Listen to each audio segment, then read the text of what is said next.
Hi, my name's Taylor, and I'm going to be talking about open and closed trials today.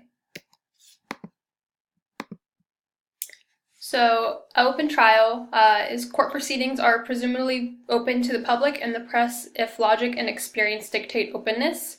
And a closed trial means that court proceedings are closed to the public and press if logic and the judge choose so. So, there are a couple things that go into determining whether a trial is closed or not, and whether a trial is open or not. One of which for open trial would be trials are open if that type of proceeding has a largely uninterrupted history of openness, and openness contributes to the trial itself. And for closed,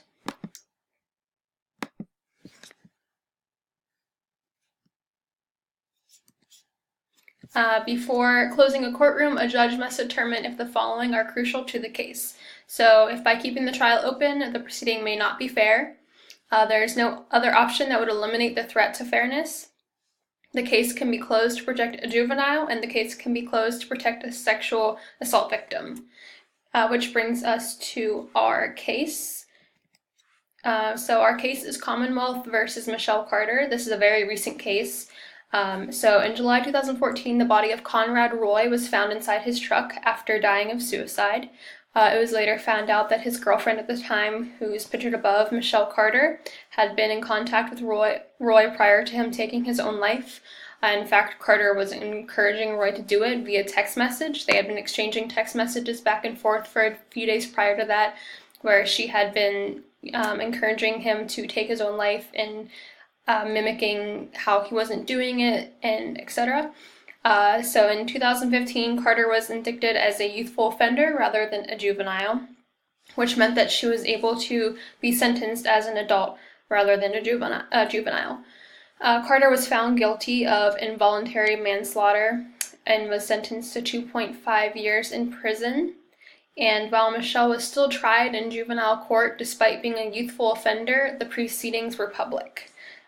So you could still, look up all the information for the court case since it was public.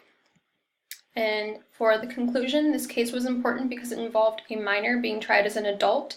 And, I would have originally thought that this case would have been closed due to a minor being involved, but since she was being considered a public offender rather than a juvenile, she, was able, a youthful offender, not a public offender.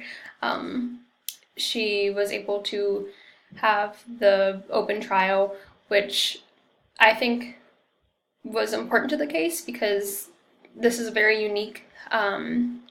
You could have taken her text as a threat, but she never once threatened to take his life. She was encouraging him to take his own life. So this was a very unique case, and I think that having it open to the public really brought light to a subject that hasn't been talked about before. And I thank you for your time.